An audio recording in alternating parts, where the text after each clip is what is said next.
तो आज हम पहले दिन उस ईश्वरीय महावाक्य की कुछ बातें सुनते हैं।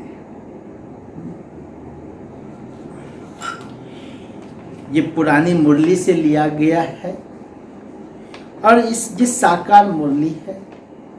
हम नेक्स्ट वीक से जिस डेट की जो मुरली होगी उस अनुसार सुनेंगे। ये 4 दिन हम पुरानी मुरलियों को के द्वारा समझने की कोशिश करेंगे। मुरली क्या कहना चाहती, किस रूप में ये है, तो हम इसमें से कुछ बातों को लेंगे और उसको हम अपनाने की कोशिश करेंगे। जैसे बाबा ने इसमें कहा मीठे बच्चे, बाबा यानी शिव बाबा, ब्रह्मा बाबा, बाप दादा। तो बाबा ने कहा मीठे बच्चे। कोई भी साकार मुरली की शुरुआत मीठे बच्चे से। कई बार जब लोग ब्रह्मा कुमारी सेंटर में आते हैं ना, तो कहते हैं यहाँ के बहनों के, भाइयों के में इतनी मिठास है ना। वास्तव में ये मिठास जो उनके जीवन में आई, ये मीठे बच्चे से। भगवान महावाक्य की शुरुआत भी मीठे बच्चे से करते हैं और समाप्ति भी मीठे मीठे सिकिलदे बच्चों से करते हैं। तो ये हमारे जीवन में एक मिठास लेके आता है। मीठे बच्चे, याद की यात्रा में अलबेले मत बनो। ये जो योग है, ये जो याद की यात्रा, योग को भगवान ने सहज रीति से बताया। याद की यात्रा कितना सिंपल है। और ये याद की यात्रा तीर्थ यात्रा भी नहीं, ये तो मन की यात्रा है। जो तीर्थों का तीर्थ, परम धाम हमारा घर है, बुद्धि के द्वारा वहाँ की यात्रा। बाबा कहते इसमें अलबेले मत बनो। याद से ही आत्मा पावन बनेगी। जितना जितना हम आत्मा परमात्मा पिता को याद करेंगे, उनकी याद में बैठेंगे, आत्मा पावन बनेगी। बाप आए हैं सभी आत्माओं की सेवा कर उन्हें शुद्ध बनाने। भगवान सेवाधारी बनकर, वर्ल्ड सर्वेंट बनकर, ओबीडियंट सर्वेंट बनकर आया है। किस लिए आया है? हम सब आत्माओं की सेवा करके शुद्ध बनाने, पावन बनाने। वो धोबी है ना, तो वो धोने आया है, शुद्ध करने आया है। इसमें प्रश्न है, कौन सी स्मृति बनी रहे तो खान पान शुद्ध हो जाएगा। कई बार हम कहते हैं ना कि हम क्या करें, हमारा खान पान का, हमारा जुबान का स्वाद ही ऐसा हो गया कि हम वो बिना खाए रह नहीं सकते। आप भले मत छोड़िए, आप ज्ञान सुनिए, योग कीजिए और देखिए कैसे जीवन में सात्विकता आती है। तो बाबा उत्तर दे रहे, यदि स्मृति रहे कि हम बाबा के पास आए हैं सचखंड में जाने के लिए, सचखंड, बैकुंठ, दैवी दुनिया, सतयुग, स्वर्ग जाने के लिए, वो मनुष्य देवता बनने के लिए, तो खान पान स्वतः शुद्ध हो जाएगा। क्योंकि देवताओं का खान पान तो सात्विक शुद्ध होता है। तो जब हम भगवान के द्वारा देवी देवता बन रहे हैं, तो देवताओं का खान पान तो शुद्ध होता है, क्योंकि देवताएं कभी अशुद्ध चीज नहीं खाते। जब हम सत्य बाबा के पास आए हैं, सचखंड पावन दुनिया का मालिक बनने, तो पतित बन नहीं सकते। तो स्वतः आत्मा रियलाइज करती है कि ये भोजन मेरे लिए नहीं है, क्योंकि मैं आत्मा देव आत्मा हूं, देव आत्मा हूं। भले हम पतित शरीर में हैं, आत्मा भी पतित बनी है, लेकिन किसी समय तो हम देवता थे ना। देवताओं को कभी भी अशुद्ध चीज भोग नहीं लगाई। देवी देवता को हमेशा शुद्ध चीज ही, साफ स्वच्छता के साथ नहा धो के शुद्ध मन से बना हुआ, शुद्ध विचारों से बना हुआ भोजन, इसीलिए उसको प्रसाद कहते हैं। अगर हम भी घर में भोजन बनाते हुए ऊंची भावना से बनाएं, प्रसाद समझ करके बनाएं और प्रसाद के रूप में एक एक आत्माओं को खिलाएं, तो उससे हर एक का मन शुद्ध हो जाएगा, तन शुद्ध हो जाएगा, जीवन शुद्ध हो जाएगा, जीवन में सात्विकता आ जाएगी।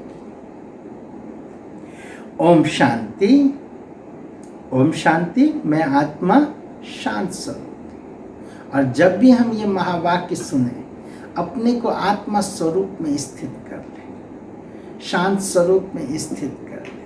और जैसे जैसे आप महावाक्य सुने, वैसे वैसे उस दृश्य को विजुअलाइज करें जो आपने कोर्स में सुना है, जो आपने देखा है।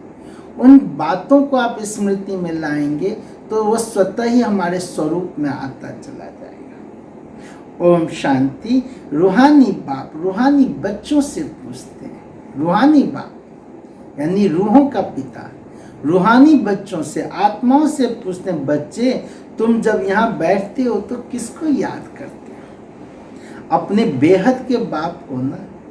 एक होता है हद का बाप जिसने शरीर को जन्म दिया, लेकिन परम पिता परमात्मा बेहद के पिता, क्योंकि वो आत्माओं के पिता हैं, सभी आत्माओं के पिता हैं। तो बेहद के बाप को ना, वो कहाँ हैं? जब हम बाप को याद करते हैं, उस रूहानी बाप को, तो वो कहाँ हैं? उनको पुकारा जाता है ना, हे पतित पावन। आजकल सन्यासी भी कहते रहते हैं पतित पावन सीताराम, अर्थात पतितों को पावन बनाने वाले राम आओ।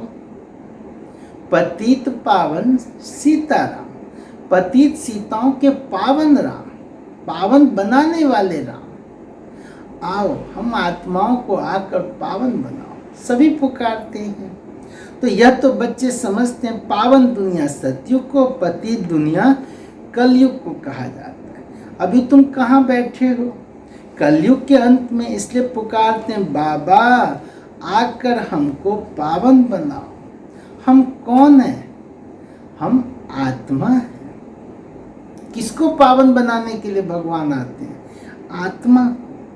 आत्मा को ही पवित्र बनना है, शरीर को नहीं। जब आत्मा पवित्र बनेगी तो शरीर स्वतः पवित्र बन जाएगी।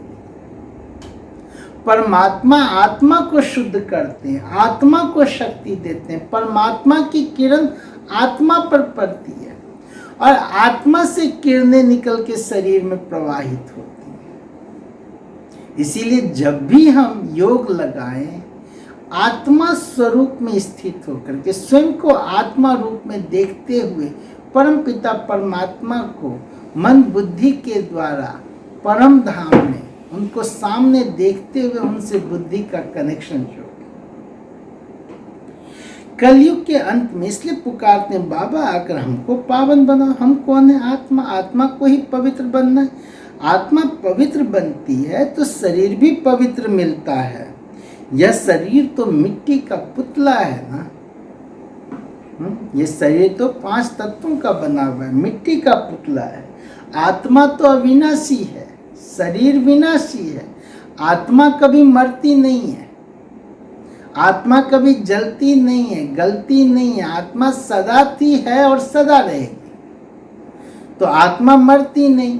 शरीर तो कपड़ा है, ड्रेस है। जैसे कपड़ा फट जाता है, हम त्याग देते हैं, वैसे शरीर भी हम छोड़ देते हैं। तो हमारी मृत्यु तो हो ही नहीं सकती ना। तो मृत्यु का भय क्यों, है ना? इसीलिए बाबा कहते हैं आत्मा तो अविनाशी है। बाप पावन बनाते हैं, 5 विकारों रूपी रावण पतित बनाते हैं। यहाँ जो राम और रावण की बात है, ये त्रेता के राम और उस रावण की बात नहीं है। शास्त्रों के अंदर भी कई प्रकार के राम की चर्चा है। मुख्य रूप से 3 राम, वैसे तो और भी कई व्याख्याएं होती हैं, लेकिन यहाँ 3 राम। एक राम दशरथ का बेटा, जिनको हम श्री रामचंद्र कहते हैं, जो त्रेता में आए। एक राम घट घट का वासी आत्मा राम, जब भी हम शरीर को जलाते हैं तो आत्मा राम को विसर्जन में के लिए ले जाते हैं। एक राम इस जग से न्यारा परमात्मा राम, रंजनकारी राम, कल्याणकारी राम, वो राम आते हैं आत्मा रूपी सीता को। आत्मा को सीता कहा गया, जो सीता रावण की कैद में, यानी 5 विकारों की कैद में, काम, क्रोध, लोभ, मोह, अहंकार और उसके बाल बच्चे, ईर्ष्या, द्वेष, घृणा, नफरत, आलस्य, अलबेलापन, इस रावण की कैद में आत्मा रूपी सीता है। तो परमात्मा राम आते हैं 5 विकारों रूपी रावण से छुड़ाने के लिए। रावण पतित बनाता है, राम आकर छुड़ाकर पावन बनाते हैं। तो यह जो मनुष्य सृष्टि रूपी झाड़ है, बाप कहते हैं मैं इनका बीज रूप हूं, मुझे बुलाते हैं हे परम पिता परमात्मा, ओ गॉड फादर लिबरेट मी। हमने कल्प वृक्ष में भी जाना, परमात्मा इस मनुष्य सृष्टि रूपी कल्प वृक्ष के बीज रूप है, उनसे ही ये पूरा मनुष्य सृष्टि जुड़ा हुआ है। तो परमात्मा जो बीज रूप है उनको बुलाते हैं परम पिता परमात्मा, उनकी महिमा हम करते हैं लिबरेटर, ओ गॉड फादर लिबरेट मी, आ करके मुक्त करो, मुक्ति दो, जीवन मुक्ति में ले जाओ। हर एक अपने लिए कहते हैं मुझे छुड़ाओ भी, और पंडा बनकर शांति धाम घर में ले चलो। अब शांति धाम तो घर है जहां से आत्माएं पाठ बजाने आती हैं। परम धाम, शांति धाम, निर्वाण धाम, मुक्ति धाम, वो आत्मा का ओरिजिनल घर है जहां आत्मा अपने वास्तविक स्वरूप में रहती है। वहां सिर्फ आत्मा ही है, शरीर नहीं है। आत्माएं नंगी अर्थात शरीर बिगड़ रहती है। परमात्मा ने कहा अपने को अशरीरी आत्मा समझो, बिना अंग का समझो। उसके जगह कुछ लोगों ने वस्त्र त्याग करने शुरू कर दी। हमने जो आध्यात्मिक बातें थी उसको भौतिक रीति से अपनाना शुरू किया। परमात्मा कहते हैं आत्माएं नंगी अर्थात शरीर के बिगड़ रहती। नंगे का अर्थ यह नहीं कि कपड़े पहनने बिगड़ रहना है, नहीं, शरीर बिगड़ आत्माएं नंगी रहती हैं। बाप कहते हैं बच्चे तुम आत्माएं वहां मूल वतन में बिगड़ शरीर के रहती हो, उसे निराकारी दुनिया कहा जाता है। और आत्मा मूल वतन में शरीर के बिगड़ रहती है। परमात्मा कहते हैं शरीर में रहते हुए शरीर के भान से मुक्त रहो, अशरीरी आत्मा समझो। जैसे एक ड्राइवर गाड़ी चलाता है, ड्राइवर गाड़ी नहीं बन जाता, वो उसको हमेशा स्मृति रहती है कि मैं ड्राइवर हूं, मैं ड्राइवर इस गाड़ी को चला रहा हूं। उसी प्रकार परमात्मा कहते हैं जब आप आत्माएं स्वयं को अशरीरी रूप में, आत्मा रूप में, मालिक रूप में देखेंगे, ड्राइवर के रूप में देखेंगे, तो इस शरीर पर आपका नियंत्रण होगा, शरीर पर आपका कंट्रोल होगा, इंद्रियों पर कंट्रोल होगा, कर्मेंद्रियों पर कंट्रोल होगा। बच्चों को सीढ़ी पर समझाया गया कैसे हम सीढ़ी से नीचे उतरते आए। हमने कार्मिक फिलॉसफी के तहत समझा कि कैसे 84 जन्मों में आत्मा नीचे उतरती आई है। जो आत्माएं देव समान 16 कला संपूर्ण थी, श्री लक्ष्मी श्री नारायण थी, वही आत्माएं गिर करके कैसे कलयुग में पतित तमो प्रधान बने। पूरे 84 जन्म लगे, मैक्सिमम 84 ही जन्म होते हैं। 8 जन्म सतयुग के, 12 जन्म त्रेता के, 21 जन्म द्वापर के, 42 जन्म कलयुग के, और 1 जन्म संगम युग का अलौकिक जन्म, ब्राह्मण जन्म। अभी बाप कहते हैं मैं आया हूं पावन बनाने। शिव बाबा ब्रह्मा द्वारा तुम्हें पढ़ाते हैं। ब्रह्मा द्वारा, पढ़ाने वाला कौन? शिव बाबा। ब्रह्मा बाबा नहीं पढ़ाते, शिव बाबा पढ़ाते हैं, ब्रह्मा द्वारा पढ़ाते हैं। शिव बाबा है आत्माओं का बाप, और ब्रह्मा को आदि देव कहते हैं। इस दादा में बाप कैसे आते हैं यह भी तुम बच्चे ही जानते हो। कल हमने सुना परमात्मा के अवतरण का रहस्य कि कैसे परमात्मा इनके तन में आए, कैसे इनको अपना परिचय दिया, और कैसे इनके द्वारा परमात्मा ज्ञान के द्वारा हर एक का जीवन बना रहे हैं। उन्होंने, तुमको पता है जिन्होंने सुख बहुत देखा है वो दुख भी बहुत देख रहे हैं। अभी तुम समझते हो आधा कल्प देवी देवताएं थे और कोई धर्म नहीं था। भारत में ही सुख था, सुख की गंगा बहती थी, तो भारत में ही सबसे अधिक दुख भी है। आज फिर से भारत सुखधाम बनेगा। फिर जब त्रेता में जब राम हुआ तो इस्लामी बौद्धि नहीं थे, मनुष्य तो बिल्कुल घोर अंधियारे में। कह देते हैं दुनिया की आयु लाखों वर्ष है, इसलिए मनुष्य सोचते हैं कि कलयुग अर्जुन छोटा बच्चा, तुम अभी समझते हो कलयुग पूरा हो, अभी सतयुग आएगा, इसलिए तुम आए हो बाप से स्वर्ग का वर्षा लेने।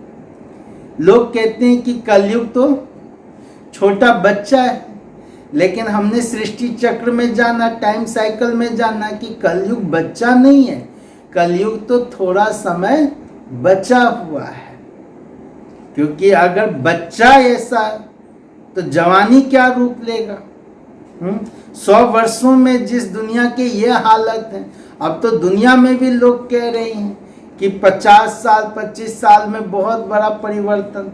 वास्तव में कलयुग थोड़ा समय बचा। वैसे ही जैसे अंधेरी रात कुछ समय में गुजर जाती है और सवेरा आता है, तो सतयुगी सवेरा आने वाला है। बच्चों को पहले पहले यह निश्चय होना चाहिए कि यह कोई साधु संत नहीं पढ़ाते हैं। यहाँ पढ़ाने वाला कोई साधु संत महात्मा नहीं, कोई देहधारी गुरु नहीं। यहाँ पढ़ाने वाला स्वयं निराकार परमात्मा है, जो इस ब्रह्मा तन द्वारा हम आत्माओं को पढ़ाते हैं। यह दादा तो सिंध का रहने वाला था, आम आदमी थे, परंतु इनमें जो प्रवेश कर बोलते हैं वो है ज्ञान का सागर परम पिता परमात्मा। उनको कोई भी नहीं जानते। कहते भी हैं गॉड फादर, परंतु कह देते हैं उनका नाम रूप है ही नहीं। अब नाम रूप के बिना तो कोई चीज होती नहीं। अगर परमात्मा का कोई रूप नहीं, फिर हम ये क्यों कहते आए मेरी अखियां तेरे दर्शन को प्यासी। परमात्मा का कोई रूप नहीं तो हम उनके दीदार साक्षात्कार के लिए दर दर क्यों भटकते रहे, इतना जप तप यात्रा क्यों किया। वास्तव में तो उसका सबसे सुंदर स्वरूप है, उसका सबसे सुंदर दिव्य रूप है, वो निराकार है। उनका कोई आकार नहीं, आकार मतलब साकारी देह नहीं, वो निराकार ज्योति स्वरूप है। फिर कह देते हैं वह सर्वव्यापी है। अरे परमात्मा कहाँ है? कहेंगे वह सर्वव्यापी है, सबके अंदर है। अरे हरेक के अंदर तो आत्मा बैठी है, सब भाई भाई हैं ना, फिर घट घट में परमात्मा कहाँ से आया? हर एक शरीर में तो आत्मा बैठी है, आत्मा शरीर को चला रही है, परमात्मा कहाँ से आया? परमात्मा तो पार ब्रह्म का रहने वाला है, परम धाम का रहने वाला है, ऊपर रहने वाला है, नीचे थोड़ी है वो। ऐसे नहीं कहेंगे परमात्मा भी है और आत्मा भी है। आत्मा शरीर में, आत्मा शरीर द्वारा कर्म करती है, तभी पतित आत्मा, पाप आत्मा, पुण्य आत्मा, महान आत्मा कहते हैं। पाप परमात्मा, पुण्य परमात्मा, महान परमात्मा नहीं कहते। महात्माएं, पुण्यात्माएं, देवताएं बहुत सारे हैं, परमात्मा एक है, सिंगुलर है, वो सर्वव्यापी नहीं है। परमात्मा बाप को सभी आत्माएं पुकारती हैं, बुलाती हैं, बाबा आकर हम पतितों को पावन बनाओ। प्रजापिता ब्रह्मा गाया जाता है ना, जिसको एडम आदि देव कहते हैं। और ये तो गीता में भी कहा गया कि मैं साधारण बूढ़े वृद्ध तन में आता हूँ। तो परमात्मा उस एडम आदि देव के तन में, उसके आखिरी जन्मों में आते हैं और उनके तन का आधार लेकर के ज्ञान देते हैं।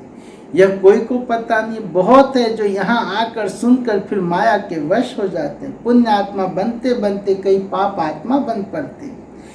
यहाँ कोई भी पवित्र आत्मा पुण्य आत्मा नहीं है। पवित्र आत्माएं देवी देवताएं थे। इस कलयुग में जो भी आत्माएं हैं, चाहे कोई साधु हो, संत हो, कोई भी हो, हर आत्मा तमो प्रधान, हर आत्मा अपवित्रता से जन्म, पतित तन, तमो प्रधान तन। हर आत्मा जब तमो प्रधान बन जाती है तभी परमपिता परमात्मा आते हैं सबको पावन बनाने के लिए। तो इसीलिए बाबा कहते हैं इस संसार में कोई भी पवित्र आत्मा पुण्य आत्मा नहीं है। अभी यह रावण राजपति दुनिया, इनको कहा ही जाता है कांटों का जंगल, तो इसको कहा ही जाता है दुख धाम, मृत्यु लोक, सतयुग है अमर लोक। यह बातें कोई शास्त्रों में नहीं है, शास्त्र तो इस दादा ने भी पढ़े हैं, इनके तो 12 गुरु थे। तो कितना शास्त्रों का इन्होंने अध्ययन किया, रोज तो गीता ही पढ़ते थे, फिर भी कुछ समझ नहीं थी। शास्त्र तो इस दादा ने भी पढ़े, बाप तो शास्त्र नहीं पढ़ाएंगे, भगवान तो ज्ञान का सागर है, वो कोई वेद शास्त्र थोड़ी पढ़ाने आएगा, सुनाने आएगा। वो तो हमें ज्ञान के द्वारा सद्गति करते हैं। वेद शास्त्र तो हजारों वर्ष से हैं, लेकिन किसी की गति सद्गति तो हुई नहीं, तब परमात्मा को खुद आना पड़ता है। बाप तो खुद सद्गति दाता है, करके गीता को रेफर करते हैं। सर्वशास्त्रमयी शिरोमणि गीता भगवान ने गाई है, परंतु भगवान किसको कहा जाता है यह भारतवासियों को पता ही नहीं, क्योंकि उसी गीता में भगवान के जो बारे में बताया गया, भगवान की जो महिमा है वो निराकार है, अव्यक्त है, परम धाम निवासी है, उसको ही हम भूल जाते हैं और उसको हमने साकार देहधारी के रूप में देखना शुरू कर दिया। तो बाप अभी आकर बेसमझदार से समझदार बनाते हैं। भारत जो सोने की चिड़िया था वह अब क्या बन पड़ा है। अब फिर पतित पावन बाप आए हैं, राजयोग सिखला रहे हैं। वो है हठ योग, यह है राजयोग। दुनिया में लोग शारीरिक क्रिया करते हैं, भगवान आकर के हमें राजयोग सिखाते हैं। और इस राजयोग के द्वारा भारत जो सोने की चिड़िया थी, देवभूमि थी, फिर से भारत वही देवभूमि बनने वाला है। इसीलिए आप सबको गोल्डन भारत की बहुत बहुत बधाई, मुबारक। अब बाप कहते हैं पुरुषार्थ करो, विश्व का मालिक बनकर दिखाओ, उस दुनिया में भी मालिक बनकर दिखाओ। अब इस पुरानी दुनिया का विनाश तो होना ही है, बाकी थोड़ा समय है। यह लड़ाई अंतिम लड़ाई है और इसीलिए इस समय जो भी घटनाएं उस सब के पीछे कल्याण है। ये सत्युगी दुनिया, दैवी दुनिया के आने की निशानी है। जब पाप का घड़ा भरता है ना तो बहुत हलचल होती है, उसके बाद वो घड़ा फूट जाता है, फिर स्वतः पुण्य की दुनिया आ जाएगी। यह लड़ाई शुरू होगी तो रुक नहीं सकती, अभी तो फिर भी चलती है, बंद हो जाती है, लेकिन जब अंतिम लड़ाई होगी तो फिर उसके बाद नई दैवी दुनिया का आगमन होगा, जो ब्रह्मा बाबा ने साक्षात्कार किया था। कल सुना था ना कि कैसे बनारस में पेड़ के नीचे बैठे हुए बाबा को सृष्टि के महाविनाश का 1936 में वो दिव्य साक्षात्कार हुआ, उस एटॉमिक युद्ध का, उस गृह युद्ध का, नेचुरल कैलेमिटीज का, और कैसे उसके द्वारा पूरी सृष्टि की सफाई होती है और फिर इस दुनिया में देवताओं की दुनिया आती है। लेकिन कोई ऊपर से देवता नहीं आएंगे, कोई महाप्रलय नहीं होगा, ये ध्यान देंगे। महाप्रलय नाम की चीज नहीं होती है। महाप्रलय मतलब कलयुग से सतयुग बनना, और भारत ही देवभूमि है, भारत अविनाशी खंड है। तो इसी भारत में फिर से देवी देवताओं की दुनिया आएगी, आने वाली है। वो वैसे ही होगा जैसे रात के बाद सवेरा आ जाता है। बाप फिर भी कहते हैं याद की यात्रा में अलबेले मत बनो, इसमें माया विघन डालती है। अच्छा, मीठे मीठे सिकिल दे बच्चों प्रति। सिकिल दे कहते हैं बहुत समय से बिछड़े हुए बच्चों। तो हम सब आत्माएं तो परम धाम से शुरू में आई, इसलिए परमात्मा सिकिल दे कहते हैं। मीठे मीठे सिकिल दे बच्चों प्रति माता पिता बाप दादा का याद प्यार और गुड मॉर्निंग। रूहानी बाप की रूहानी बच्चों को नमस्ते। हम रूहानी बच्चों की रूहानी बाप दादा को याद प्यार गुड मॉर्निंग और नमस्ते।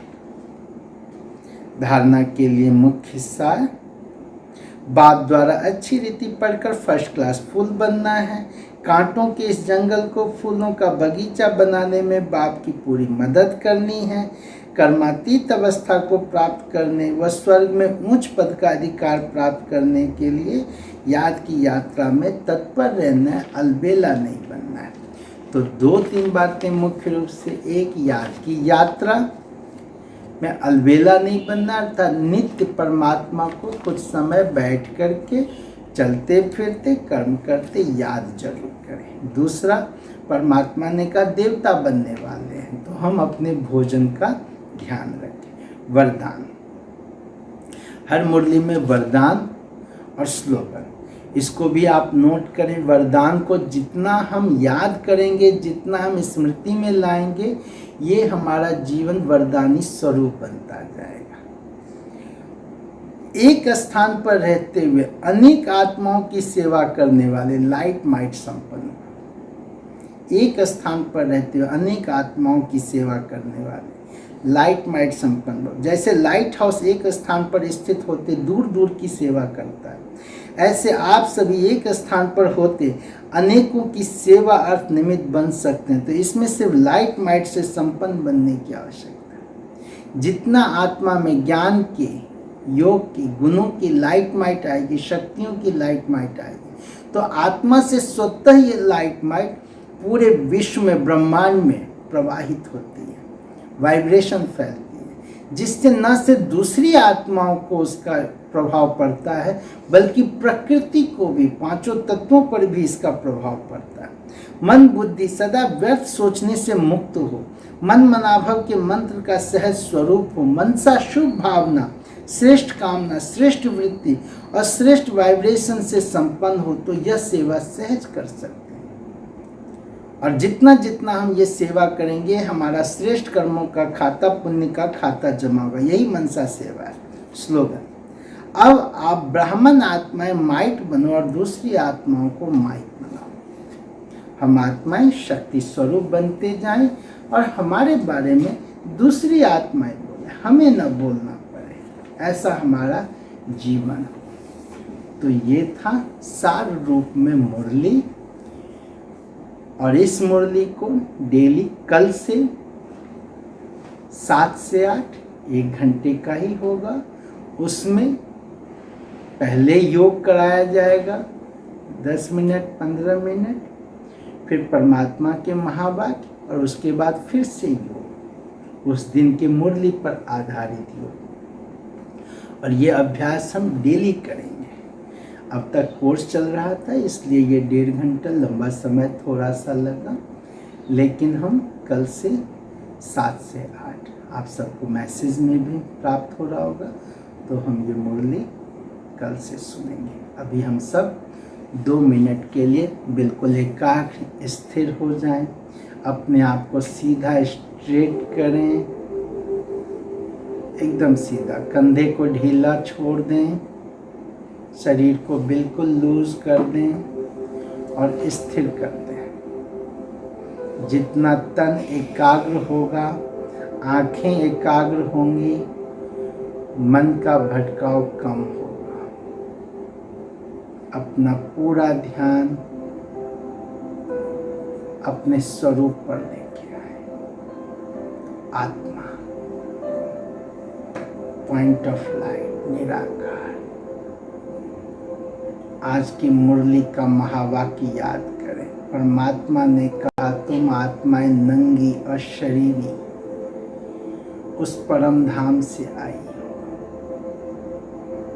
आत्मा और शरीरी, निराकार, ज्योति स्वरूप।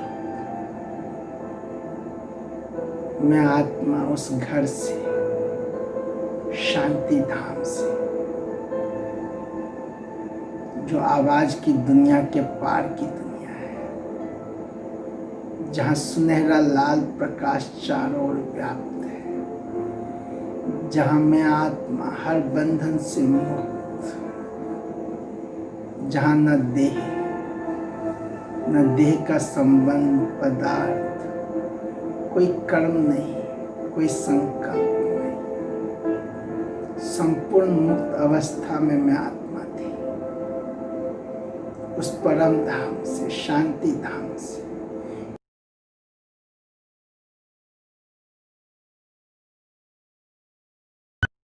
मुझ आत्मा ने इस सृष्टि पर 84 जन्म लिए।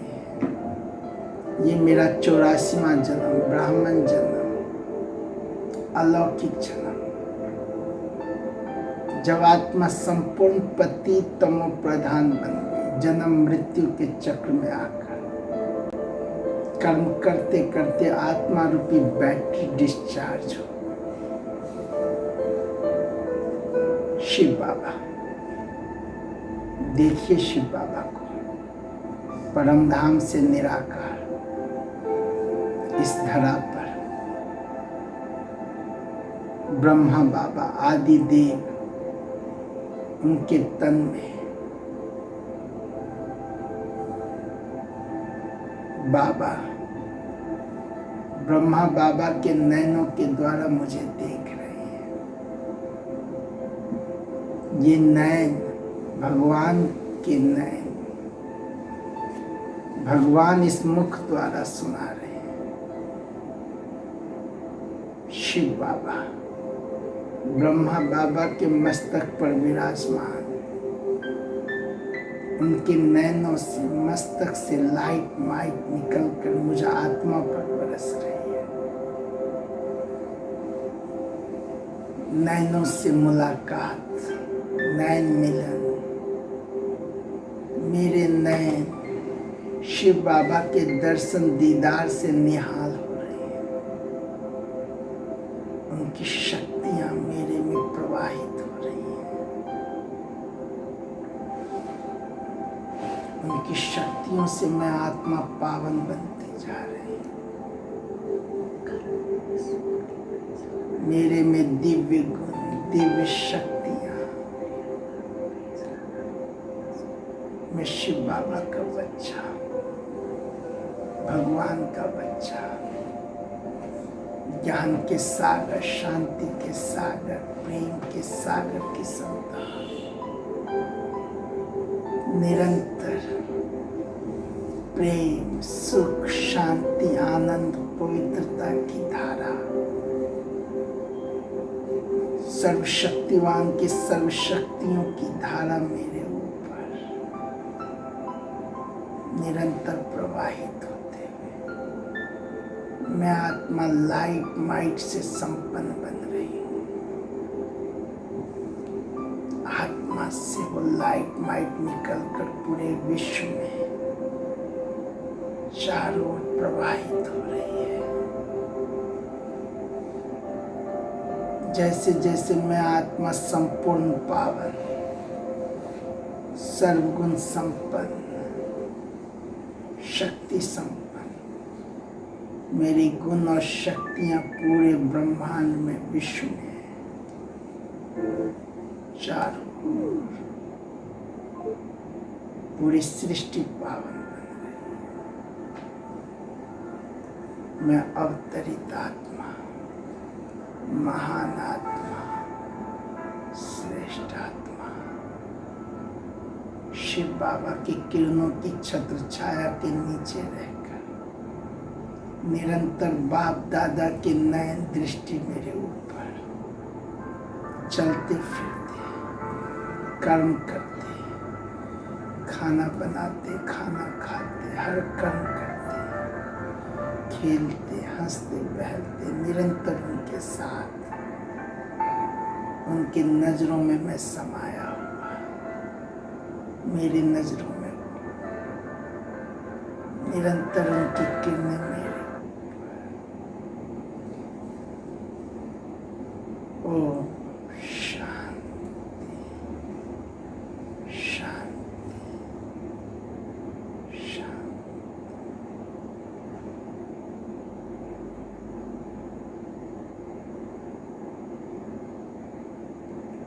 ओम शांति।